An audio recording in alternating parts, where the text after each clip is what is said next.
বাংলাদেশে ফিরতে চলেছেন শেখ হাসিনা আজ মাসেই। আর এর পিছনে কি সেনাপ্রধান ওয়াকারুজ্জামান রয়েছেন? এখানে দেখুন কি ভয়ঙ্কর তাণ্ডবগুলো আওয়ামী লীগ কর্মীরা করতেছে এবং শেখ হাসিনা কিন্তু এই রমজান মাসের প্রথম থেকে আপনারা দেখতে পারবেন যে ভয়ঙ্কর। এদিকে প্রথম রমজানে এই ভয়াবহ অবস্থা, শেখ হাসিনার পরিকল্পনায় কর্মীরা তাণ্ডব করছে। আবারও লক্ষ লক্ষ জনগণ রাজপথে, সেনাপ্রধান পদক্ষেপ গ্রহণ করেন। দেশের অবস্থা এখন আরো ভয়ঙ্কর। ডক্টর ইউনূসও পড়েন মহাবিপদে। হচ্ছে 24 ঘন্টার ভিতরে আমরা শেখ হাসিনাকে বাংলাদেশে পুনরায় প্রধানমন্ত্রী করে ফিরিয়ে আনবো এবং এই অন্তর্বর্তীকালে সরকার অনেকটা শেখ হাসিনার পথেই হাঁটতেছে। তাহলে শেখ হাসিনার দোষটা কোথায় ছিল? আওয়ামী লীগের দোষটা কোথায় ছিল? প্রধানমন্ত্রী শেখ হাসিনা মার্চ মাসে যাতে দেশে পা না রাখতে পারে তার প্রেক্ষাপট এখন থেকে তৈরি করতে শুরু করলো স্বাধীনতা বিরোধী যারা আছে।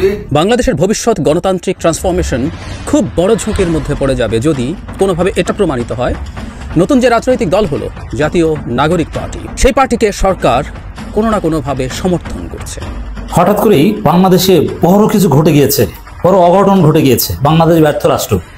কই, আমরা তো কিছু জানি না, কিন্তু বিএনপি জানে, মির্জা ফখরুল জানে, আওয়ামী লীগ জানে, কিন্তু ডক্টর ইউনূস জানে না, বাংলাদেশের কোনো মিডিয়া জানে না।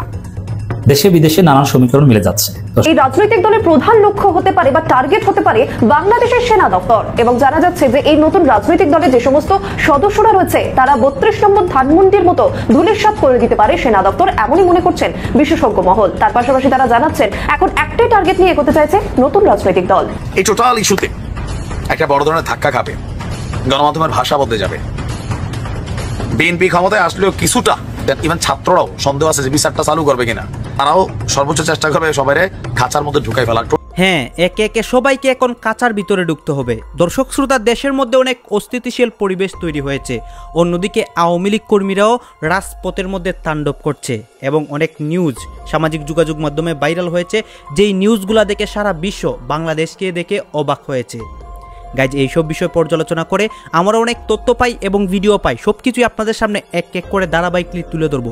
ভিডিওর প্রথমে কিছু অংশ বিশেষ দেখেছেন, সেইগুলো দেখে তো বুঝতে পেরেছেন যে আজকের ভিডিওটা ঠিক কী নিয়ে হতে যাচ্ছে। সেই ক্লিপগুলোর বাকি অংশটুকু এই সম্পূর্ণ ভিডিওতে দেখবেন এবং মূল ঘটনাটা আপনারা স্পষ্ট বুঝে যাবেন। এবং ভিডিও শেষে আমাদের গুরুত্বপূর্ণ মন্তব্যগুলো করব এই বিষয়গুলো নিয়ে, মানে সেনাপ্রধানের বিষয় নিয়ে, দেশের এই অবস্থা নিয়ে, অন্যদিকে শেখ হাসিনার বিভিন্ন পরিকল্পনায় আমরা ভিডিও শেষে মন্তব্য করব। বক্তব্য হচ্ছে 24 ঘন্টার ভিতরে আমরা শেখ হাসিনাকে বাংলাদেশে পুনরায় প্রধানমন্ত্রী করে ফিরিয়ে আনবো। আসলে এই কথা হঠাৎ করে বলে, এটা বলার পিছনে আরো বড় একটা আপনার রিজন আছে। আপনারা অনেকে খেয়াল করছেন কিনা জানি না, আমি বলি।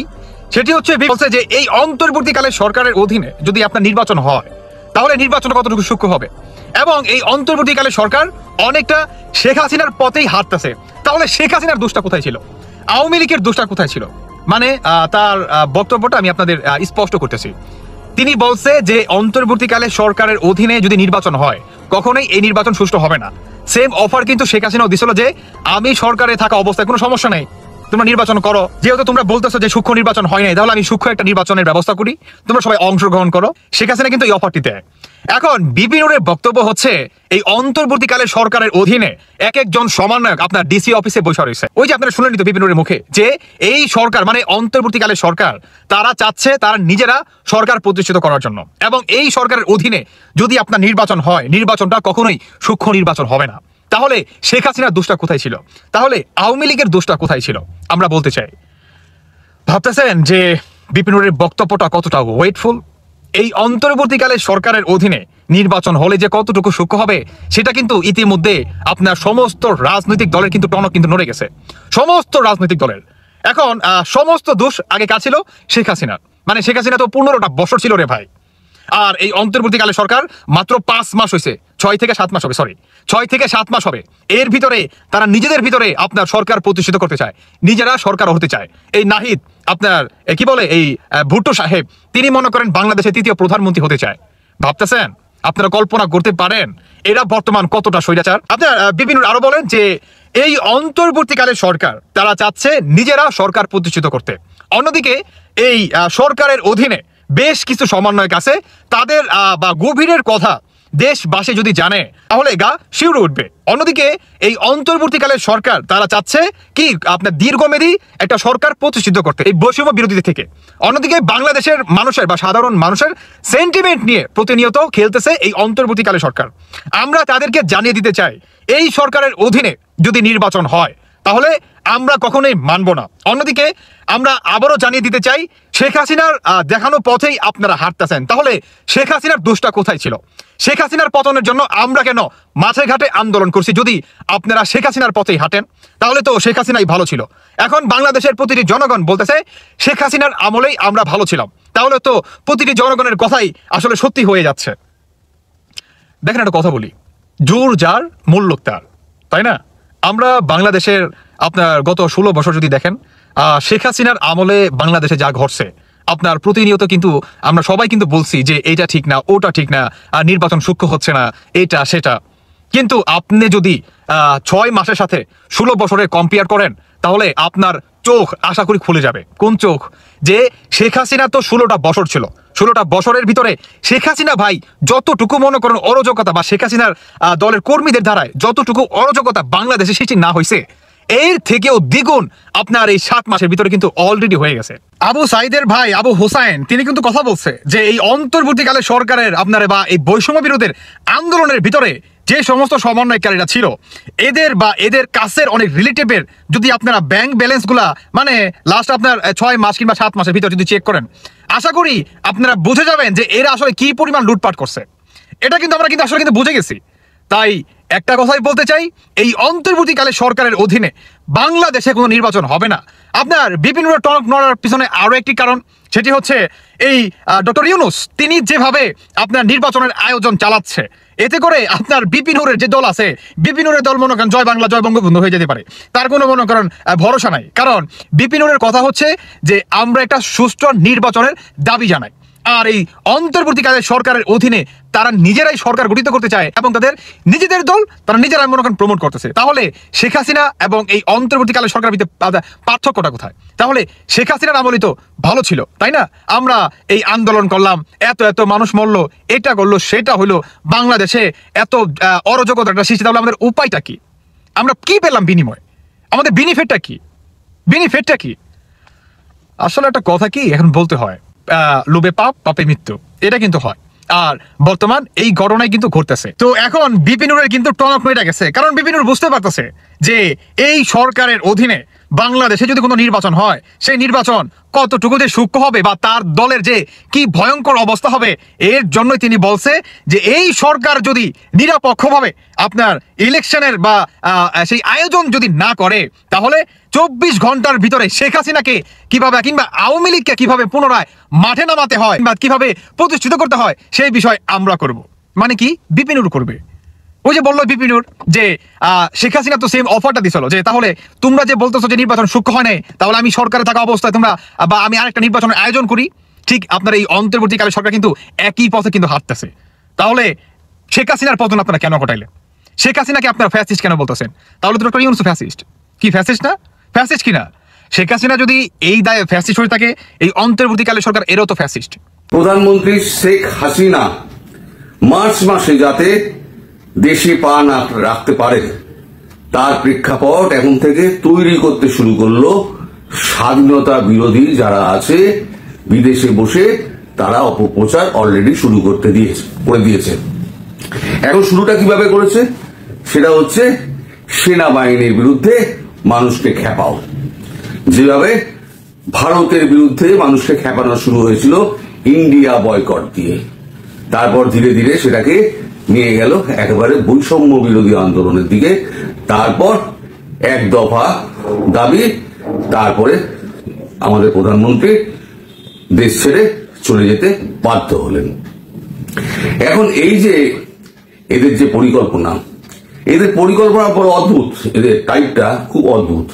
আমি স্টাডি করে যা দেখেছি এবং লোকজনের সঙ্গে কথাবার্তা বলে যারা আওয়ামী লীগে যারা খুব ক্লোজ থেকে এদেরকে দেখেছেন তাদের সঙ্গে কথাবার্তা বলে আমি যেটুকু বুঝতে পেরেছি, এদের কাজ হলো ধরুন 15 তারিখ একটা কোনো অ্যাকশন করতে হবে। ধানমন্ডিকে আমি ধরুন 15 দিন আগে থেকে তারা একটা হেউ তুলতে আরম্ভ করলো যে ধানমন্ডি ওইখান থেকে যত চক্রান্ত হয়েছিল, ধানমন্ডি যত মানে এর মানে চক্রান্তের মূল জায়গা, এই দিয়ে কিন্তু শুরু হয়েছিল। এবারও শুরু হলো কি, সেনাবাহিনী ভারতের দালাল, অতএব সেনাবাহিনীকে, সেনাপ্রধানকে পদত্যাগ করতে হবে। এই দেখবেন এই যে শুরু হলো গতকাল থেকে, এই যে বিদেশে বসে এই যে 3 জন শুরু করলো, এরা দেখবে ধীরে ধীরে ধীরে ধীরে আওয়াজটাকে সম্বলিত করবে। আর এদের যারা ফলোয়ার আছে তারা ঘটনার বিচার করে না, কোনটা ভালো কোনটা মন্দ নিজস্ব বুদ্ধি প্রয়োগ করে না, তারা শুনে ওই পীরের পীর 3 জনের কথা। এই পীর 3 জন এই 10 দিন কি 12 দিন ধরে এদেরকে সমস্ত তাকিয়ে রেখে দেবে। তারপর হয়তো 10 কি 15 তারিখ নাগাদ এরা 14 তারিখের আন্দোলনের একটা ডাক দেবে, সবাই পথে নামো, একেবারে গিয়ে সেনাবাহিনীর দপ্তর দখল করো। ঠিক এটাই করতে চাইছে। এবার জনতা হুড় করে ওদের ডাকে নেমে আসবে, যেটা ধানমন্ডির ক্ষেত্রে হয়েছিল। আর এরা 3 জনে বসে ওখানে বিদেশ থেকে কোঅর্ডিনেট করবে পুরো ব্যাপারটা। এইটা এখন করে এখন দেশের মানুষের একটা জীবন জীবিকা বিপর্যস্ত করে ছেড়ে দেবে, এমন একটা অবস্থা সৃষ্টি করবে যাতে এই দেশটা, বাংলাদেশটা অস্থির পরিস্থিতি এবং সর্বত্র ত্রাসের সৃষ্টি হয়। তাহলে কি হবে, এই যে অস্থির পরিস্থিতি যদি সৃষ্টি হয়ে যায়, বাংলাদেশ সেনাবাহিনীর সঙ্গে সাধারণ মানুষের যদি একটা রক্তক্ষয়ী সংগ্রাম শুরু হয়ে যায়, তখন কি হবে, শেখ হাসিনা প্রধানমন্ত্রী তিনি দেশে পা রাখতে পারবেন না, সেটা এরা খুব ভালো করে জানে। এছাড়া আর একটা পরিকল্পনা, যেটা আইএসআই এর সঙ্গে চক্রান্ত যেটা হয়েছে, এই যে আপনাদের নিশ্চয়ই মনে আছে যে বিদেশ থেকে প্রচুর বিস্ফোরক আনা হয়েছিল, আরডিএক্স এবং ডিটোনেটর প্রচুর আনা হয়েছিল। সেটা আনা হয়েছিল মণিপুর মিজোরামে, ওখানে পাচার করবে ভারতবর্ষকে অস্থির করার জন্য। এখন আমাদের সীমান্ত এত টাইট করে দেওয়া হয়েছে, একটা মাছিও বলতে পারবে না। ফলে ওইগুলো কিন্তু ঘরে রয়ে গেছে, যেগুলো আনচেকড অবস্থায় যেগুলো ঢুকেছিল। এখন আইএসআই এর একটা দল আছে এবং এলইটি লস্করে তৈবার একটা দল রয়েছে আপনার কক্সবাজারে। তারা রোহিঙ্গা এবং জামাতি হিজবুতি তাদেরকে একটা টিম তৈরি করেছে। টিম তৈরি করে কি করে বিস্ফোরক করা যায়, লো ইন্টেন্সিটি হাই ইন্টেন্সিটি বিস্ফোরক কি করে তৈরি করা যায়, তার এখন সমস্ত মানে এগুলো শেখাচ্ছে, কি করে করতে হয় সেগুলো শেখাচ্ছে। এদের ধান্দা হচ্ছে আমাদের এই বোম্বে ব্লাস্টের মতো, মুম্বাই হামলার মতো, এরা বিভিন্ন জায়গায় একই দিনে শপিং মল থেকে শুরু করে বাজার অব্দি, রাস্তাঘাট, বাস, সর্বত্র জনবহুল এলাকায় এরা একটা বিস্ফোরক রেখে দেবে এবং একই টাইমে পরপর বিস্ফোরণগুলো ঘটতে থাকবে, যাতে সারা বাংলাদেশটা অস্থির হয়ে যায়। এই দুটো কাজ কিন্তু একসঙ্গে এরা করার পরিকল্পনা রয়েছে। এই যে দেশের শত্রু যারা, আপনাদের দেশের শত্রু যারা বিদেশে রয়েছে, এই শত্রুদের নজর কিন্তু আপনাদের দেশের 71-এর স্বাধীনতার বিরুদ্ধে। আর 71-এর স্বাধীনতার বিরুদ্ধে যে এই যে 3 জন আছে, এই 3 জনকে ভাষা জুগিয়েছে তো স্বাধীনতা বঙ্গবন্ধু। এই 3 জন যখন মায়ের পেট থেকে যখন জন্মেছিলেন, যখন প্রথম মা বলে ডেকেছিল, সেই ভাষাটা জুগিয়েছিলেন কিন্তু বঙ্গবন্ধু। দেশের সমস্ত সম্পত্তি ধ্বংস করে গেল, গাছ গাছালি, রাস্তাঘাট, সেতু, পদ্মা ব্রিজ সব ধ্বংস করে গেল। আকাশে বাতাসে কিন্তু রয়ে যাবে আওয়ামী লীগ। মানুষের চেতনাকে ধ্বংস করবে কি করে? আওয়ামী লীগের চেতনা নিয়ে ধারণ করে মানুষ বেঁচে আছে, তাকে তুমি নষ্ট করবে কি করে? আওয়ামী লীগের সদস্যরা আজকে হয়তো বিভিন্ন জায়গায় তারা লুকিয়ে রয়েছেন, তারা সামনে আসতে পারছেন না। কালকে আমি নিজু মজুমদারের ভিডিওটা যখন করেছি, অনেকে বলেছেন পুরনো ভিডিও হলো, পুরনো ভিডিও যদি হয়ও, এখন সেটা ভীষণ তাৎপর্যপূর্ণ, এই সময়ের ভিত্তিতে তাৎপর্যপূর্ণ বলে ওই ভিডিওটা আমি কালকে আপলোড করেছিলাম, যে আপনারা এখন আপনারা সব সমবেত হন, যেটা আমি বারবার আমার ভিডিওতে বলে আসি। এদেরকে টাইট মারার একটাই উপায়, সেটা হচ্ছে এদের বিরুদ্ধে রুখে দাঁড়াতে হবে। আর ভারতবর্ষের চোখ কিন্তু পড়ে গিয়েছে এই 3 জনের উপরে। আপনারা জানেন না, ভারতবর্ষ সিআইএ এবং মোসাদ, ইসরায়েলের মোসাদ, এরা কিন্তু কোনো শত্রুকে কখনো ক্ষমা করে না। আমি ভারতবর্ষের এক শত্রুর কথা আপনাদের বলছি, তিনি কিভাবে মারা গিয়েছিলেন। আমাদের একজন অ্যাসেট ছিলেন, একজন র এজেন্ট ছিলেন, তার নাম খুব সম্ভবত রবীন্দ্রন। তার কাজ ছিল আইএসআই এর সঙ্গে, আইএসআই গোপন জিনিসপত্র জোগাড় টোগাড় করা এবং আইএসআই সম্পর্ক, অ্যাসেটের সঙ্গে সম্পর্ক, বন্ধুত্ব তৈরি করে তার কাছ থেকে খবর নেওয়া। এই করতে করতে আইএসআই করেছিল কি, তাকে তাদের অ্যাসেট করে নিয়েছিল। এবার রবীন্দ্রন হলো কি, রবীন্দ্রন ডাবল এজেন্ট হয়ে গেল।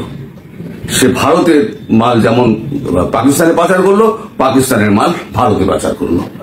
এইটা যখন ধরা পড়লো তখন 5-6 কেটে গেছে ভারতের, তখন অনেক গোপন তথ্য তখন পাকিস্তানের হাতে চলে গেছে। এটা যখন রবীন্দ্রন বুঝতে পারলো তখন রবীন্দ্রন দেশ ছেড়ে পালিয়ে গেল আইএসআই এর সাহায্যে। এবার লোকটাকে তো ধরা যাচ্ছে না, মানে আমি রায়ের মানে কাজকর্ম সম্পর্কে আপনাকে বলছি, এটা ধরা যাচ্ছে না।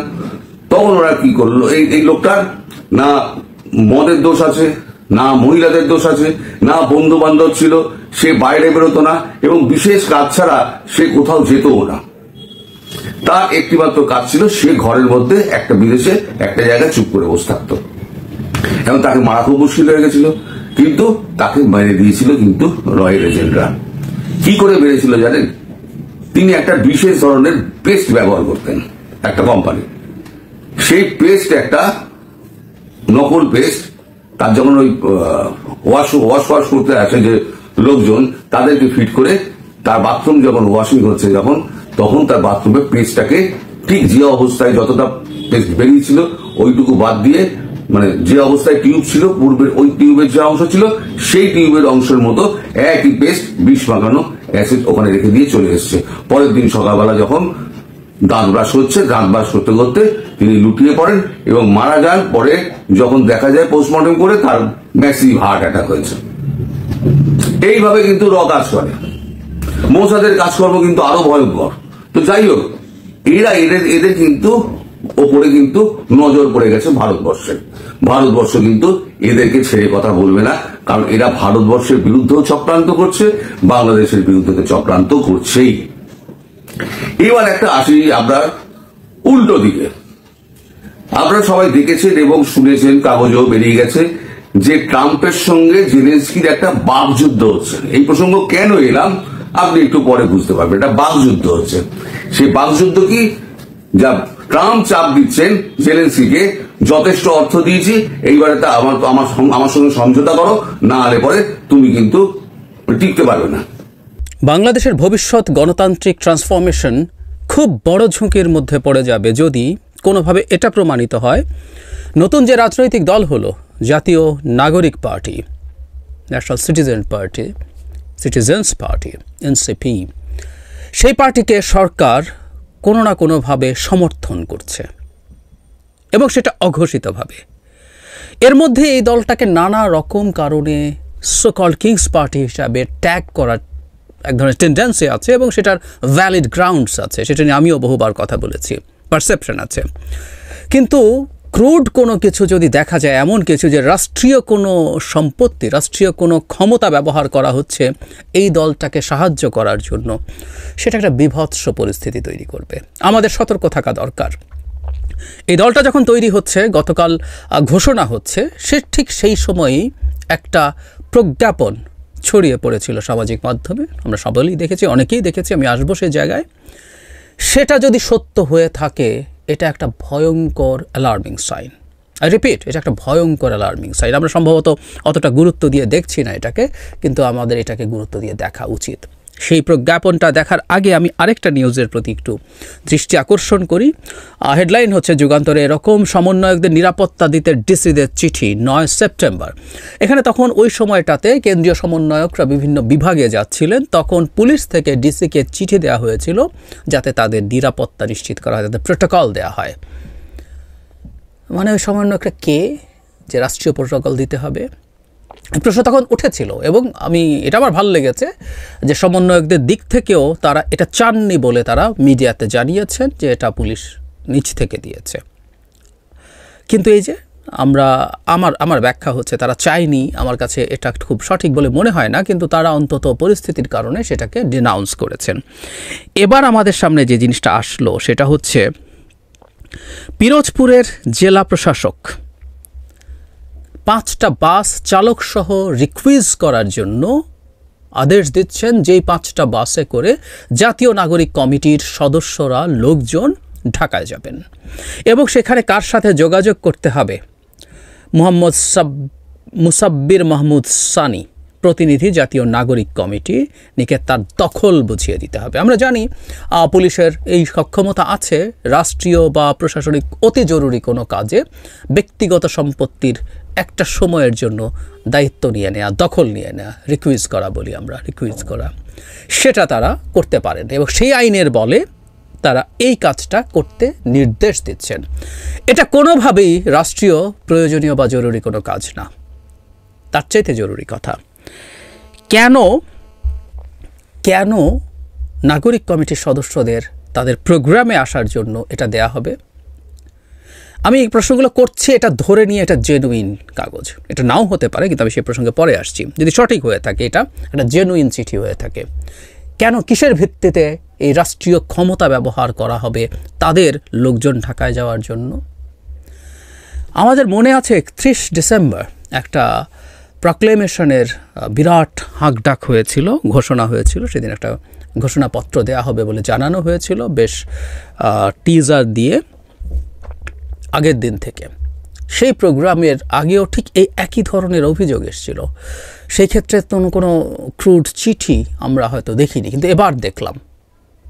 যদি সত্য হয়ে থাকে তার মানে এটা খুব আরও ক্লিয়ার হয়ে যাচ্ছে যে সরকার শুধুমাত্র নৈতিকভাবে না, লজিস্টিক্স দিয়েও এই দলটাকে সমর্থন করছে, এই দলটাকে গড়ে উঠতে দিতে চেয়েছে।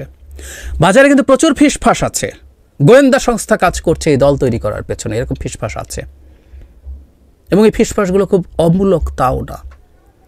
সুতরাং এই যাবতীয় প্রসেসের সাথে, যেখানে তাদের উপদেষ্টারা এখন রয়ে গেছেন, প্রধান উপদেষ্টার মন্তব্য মিসলিডিং অ্যাটলিস্ট, তিনি যেভাবে বলেছেন সেটাকে কেউ এভাবে ব্যাখ্যা করতেই পারে যে তিনি ছাত্রদের দলের প্রতি শুধু অভিনন্দন জানানো না, তিনি তাদের দলকে সাহায্য করতে প্রস্তুত আছেন বা উনি বায়াসড তাদের প্রতি, এই ধরনের ইন্টারপ্রিটেশন করা যায়। সেই জায়গায় যখন এই ধরনের চিঠি আমাদের সামনে আসে, এটা খুব ভয়ঙ্কর বার্তা দেয়। এই চিঠিটা কি মিথ্যা? তাহলে আমরা পিরোজপুরের জেলা প্রশাসকের ক্ল্যারিফিকেশন চাই। তিনি মিডিয়ার সামনে এসে বলুক তার একটা ফেক চিঠি দেয়া হয়েছে, এটা ফেক, এবং নাগরিক কমিটির যিনি আছেন তাকেও এই কথাগুলো প্রকাশ্যে এসে বলতে হবে। এতগুলো ঘন্টা পেরিয়ে গেল, কেউ তো কিছু বললেন না। আর যদি দিয়ে থেকেছেন, এটাই মনে হয়, কারণ এতক্ষণেও কোনো রকম কোনো রিজয়েন্ডার নেই, তারা এইসব জানাননি, তাহলে কিসের ভিত্তিতে দিয়েছেন? এবং এটা শুধু জেলা প্রশাসক না, এটা সরকারকেও এই জবাব দিতে হবে যে কিসের ভিত্তিতে নতুন পার্টিতে জাতীয় নাগরিক কমিটির লোকজন যাওয়ার জন্য রাষ্ট্র তার ক্ষমতা ব্যবহার করে বাস দেবে। বহুবার বলেছে বাংলাদেশ, শেখ হাসিনা, এই যে প্রায় তারা নতুন বন্দোবস্তের কথা বলেন, আমরা চাই, আমরা নিজেরাও চাই। তাদের সাথে পার্থক্য আমার একটা জায়গা আছে, তারা মনে করেন র্যাডিক্যালি সব এটা সেটা সংবিধান একটা লিখে ফেলবো, কিছু আইন পরিবর্তন করে ফেলবো, একটা সেকেন্ড রিপাবলিক করে ফেলবো, সব কিছু সুন্দর হয়ে যাবে। Sorry, I don't by this argument. কিন্তু আমাদের একটা নতুন বন্দোবস্ত লাগবে এবং সেটা খুবই গ্র্যাজুয়াল অ্যান্ড স্লো প্রসেস বলে আমি বিশ্বাস করি। আমি মনে করি এটা ওভাবেই করতে হবে। এর বাইরে কিছু করতে গেলে আমাদের এক্সিস্টিং সিস্টেমটাকে আরও খারাপ করে ফেলবো। যাই হোক, নতুন বন্দোবস্ত মধ্যে এগুলো ছিল, এগুলো থাকবে। রাষ্ট্রীয় ক্ষমতা কোনো দিন কোনো দল বা ব্যক্তির জন্য ব্যবহৃত হতে পারে না, কিন্তু এটা হলো। নাগরিক কমিটিকেও এটার ব্যাখ্যা দিতে হবে।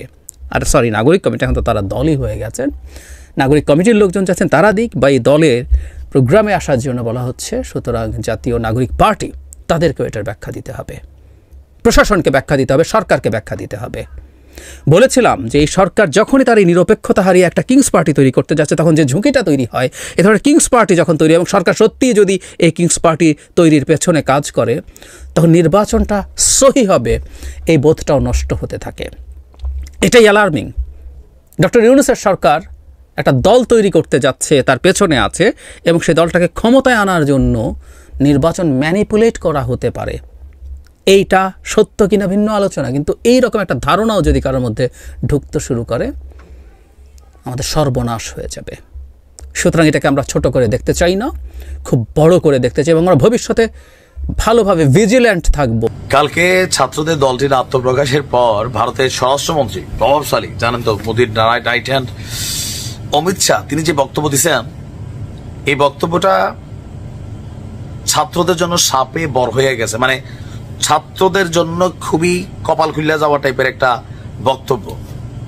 আপনারা জানেন যে এই সরকার ক্ষমতায় আসার পর ভারতের সাথে দূরত্বটা হিউজ আকারে হয়েছে। ইভেন পাকিস্তানের সাথে যতটা ঘনিষ্ঠ হচ্ছে, ভারতের সেনাপ্রধান বলছে যে পাকিস্তানের গোয়েন্দারা চিকেন নেকের কাছে ঘুরে গেছে, অনেক কিছু তথ্য বাংলাদেশ দিচ্ছে। তো এরকম নানান ধরনের বক্তব্য দিচ্ছেন। এর মাঝখানে দুই দেশের ইস্যুতে গতকালকেও নাহিদরা বা তাদের যে দলের মূল থিম ছিল ভারতপন্থী পাকিস্তানপন্থী দেশে চলবে না, ওয়ান এন্ড অনলি বাংলাদেশপন্থী যারা তারাই হবে, এই দেশকে বিভাজন করা যাবে না। আমরা এটার পক্ষে সহমত পোষণ করছি। কিন্তু ঝামেলাটা কোথায়? স্বরাষ্ট্রমন্ত্রী অমিত শাহ তার যে বক্তব্য, এতে ছাত্রদের জন্য একটা বিশাল পুকুর মিলতেছে, জাল ফেলবে আর মাছ উঠবে। মাছের নাম কি? আওয়ামী লীগের বিভিন্ন নেতাকর্মীরা। সরকার ইউনূস থাকুক আর ভবিষ্যতে তারা আসুক, দুই দিকে তাদের জন্য ফায়দামন্দ ভারতের এই সিদ্ধান্তে। দর্শক, বাংলাদেশি এবং রোহিঙ্গা অনুপ্রবেশকারীদের অবৈধভাবে ভারতে প্রবেশ, নথি প্রাপ্তি এবং বসতি স্থাপনে সহায়তা করা নেটওয়ার্কের বিরুদ্ধে কঠোর ব্যবস্থা নেওয়ার নির্দেশ দিয়েছেন দেশটির সরকার। ইভেন অবৈধ বাংলাদেশিদের অনুপ্রবেশ ঠেকাতে সীমান্তে সর্বোচ্চ লেভেলের সতর্কতা জারি করা হয়েছে। রাইট নাও ভারতে যাচ্ছে কারা? রোহিঙ্গাদের বাহিরে আপনার কি মনে হচ্ছে অবৈধ অনুপ্রবেশ কারা করছে? 100%, 95% আওয়ামী লীগ, তারাই। 5% হয়তো দরিদ্র জনগোষ্ঠী, যা আমাদের সনাতনী যারা ভাইটা আছেন, বোনরা আছেন, তারা যাচ্ছেন। তো এখন এই অনুপ্রবেশ যদি বন্ধ হয়ে যায় তাহলে কি হবে? ধরেন যদি ছাত্ররা ক্ষমতায় আসার মতন এরকম হয় যে নির্বাচনের রাত ছাত্ররা পাশ করে ফেলছে, চারদিকে আওয়াজ হচ্ছে, ওই দিন রাত্রে বাংলাদেশে পলাতক বাকি যারা জুলাই অভ্যুত্থান অথবা বিভিন্ন সময় আওয়ামী লীগের নেতাদের মধ্যে থেকে অপরাধ, অন্যায়, কুকর্ম যারা করছেন, ওই রাতে বাকিগুলা যা আছে ভারত পালাই যাবে। কারণ ছাত্ররা আগেই ঘোষণা দিছে কঠিন বিচার হবে শেখ হাসিনা সহ ইভেন বাকিরা যারা আছে তাদের। তো পালাইব কেমনে? যে পরিমাণ অটোমেটিক গান টান ক্যামেরা মেশিনারি সেট করা হইতেছে, পালাইতে পারবে না। তখন কি হবে? বাংলাদেশের মধ্যে তাদেরকে বসবাস করতে হবে। বাংলাদেশের মধ্যে বসবাস করলে অপারেশন ডেভিল হান্ট, ডেভিলের পর অ্যাঞ্জেল হান্ট হইতে পারে, তারপর আবার ডেভিল হান্ট হইতে পারে, হ্যাঁ, তারপরে বাড়ি চালান দেওয়া হইতে পারে। আগের দিনে চাল পরা খাওয়াইতো, সত্যি করে স্বীকার করতে আওয়ামী লীগ কিনা, হ্যাঁ, তারপর হচ্ছে কোনো ছাত্রদের গায়ে হাত দিছো কিনা, এরকম চাল পরা টাল পরা খাওয়াই সবগুলোর বের করবে। কঠিন বিচার হবে, 2-4টা ভালো মানুষও ফাইসা যাবে এই বিচারের আওতায়। কারণ ছাত্ররা হঠাৎ করে ক্ষমতা পাইলে নতুন তো পুনপুন্না ভাব আসবে শরীর। অনেক জায়গায় হচ্ছে না, হচ্ছে টুকিটাকি, গণমাধ্যম বলে না। এখন দেখুন, ধরেন বিএনপি সম্পর্কে খালি পজিটিভ নিউজ, খালি পজিটিভ নিউজ। শেখ হাসিনারে 5 বার নিউজের আগে গাইলে, মাঝখানে গাইলে, 10 বার গাইলে। কিন্তু বিশ্বাস করেন, এই দেশের সাংবাদিক, এই দেশের গণমাধ্যম, এই দেশের সবাই আবার কখনো পরিস্থিতি যদি হালকা বদলায় যায়, আবার বলবে যে গণমাধ্যমের মুখ বন্ধ করে দেওয়া হয়েছিল, এই করা হয়েছিল, সেই করা হয়েছিল।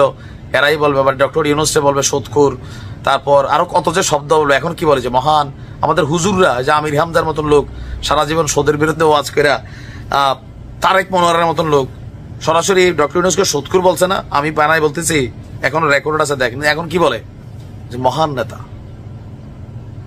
আলেমদের নিয়েও আজকাল ঝামেলা।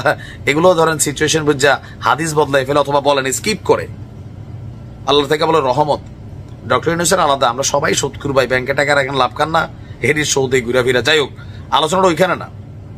আলোচনা আমরা যেখানে বলতেছি যে এই টোটাল ইস্যুতে একটা বড় ধরনের ধাক্কা খাবে, গণমাধ্যমের ভাষা বদলে যাবে। বিএনপি ক্ষমতায় আসলেও কিছুটা বাচ্চা যেতে পারে আওয়ামী লীগ, অনেকে মনে করছেন। ইভেন ছাত্ররাও সন্দেহ আছে যে বিচারটা চালু করবে কিনা। কিন্তু ছাত্ররা ক্ষমতায় আসলে তারা তাদের নিজের জীবনের নিরাপত্তার স্বার্থে তারা তো সারা জীবন ক্ষমতায় থাকবে না। 5 বছর পরে আবার তাদেরও ক্ষমতা, 4 বছরের সরকার হবে এখন। তারাও সর্বোচ্চ চেষ্টা করবে সবাইরে খাঁচার মধ্যে ঢুকাই ফেলার। টোটাল খেলাটার মূল গোলটা করে দিচ্ছে এখন নরেন্দ্র মোদী। সরকার টু সরকার খারাপ সম্পর্ক, যারা আওয়ামী লীগের আছে দেশ ছেড়ে পালানোর জন্য ছিল অপরাধী, ভালো মানুষ তো পালাবে না, তাদের দরকারও নাই। কিন্তু ছাত্রদের হাতে বা সরকারের আগামী সরকারের হাতে শিকার হতে হবে। গাইজ আপনারা তো দেখলেন এখানে কি কথা হচ্ছে, অনেকেই কিন্তু অনেক কথা বলতেছে, অনেকে আলোচনা করতেছে, অনেকে সমালোচনা করতেছে দেশের বিভিন্ন অবস্থা নিয়ে, অন্যদিকে শেখ হাসিনার বিভিন্ন বিষয় নিয়ে, মানে সে কখন আসবে, সে কি করবে, তার কর্মীরা এবং তার সাপোর্টাররা অনেক কথা বলে। দর্শক শ্রোতা, এই কথাগুলো শুনে কিন্তু অনেকে বিভ্রান্তির মুখে পড়ে বা বিভ্রান্তি মানে মূলক কথা শুনে তারাও অনেক কিছু করে। দর্শক শ্রোতা, এগুলো কথায় আপনারা কান দেবেন না। অন্যদিকে দেশের বিভিন্ন নিউজ নিয়ে অনেকে আছেন যারা কিনা তাদের বক্তব্যের মাধ্যমে আমাদের দেশের স্পষ্ট নিউজগুলো সবার সামনে প্রকাশ করে, তাদেরও কিছু ক্লিপ এইখানে দেখিয়েছি। দর্শক শ্রোতা, তখন আপনাদেরকে যা কিছু দেখিয়েছি সব কিছু কিন্তু আমরা সোশ্যাল মিডিয়া থেকে সংগ্রহ করেছি। এখানে আমাদের নিজস্ব কোনো মন্তব্য নেই বা নিজস্ব কোনো সিদ্ধান্ত নেই। এইসব দেখে আপনাদের কি মনে হচ্ছে এবং আপনাদের মন্তব্য কি, এটা কিন্তু আপনারা অবশ্যই কমেন্ট বক্সে লিখে যাবেন। এবং আপনাদের কাছে আমার রিকোয়েস্ট থাকবে আমার চ্যানেলটি সাবস্ক্রাইব করবেন এবং পাশে থাকা বেল আইকনটি অবশ্যই বাজিয়ে যাবেন, যাতে করে নেক্সট ভিডিওটা সবার আগে আপনাদের কাছে পৌঁছায়। ধন্যবাদ।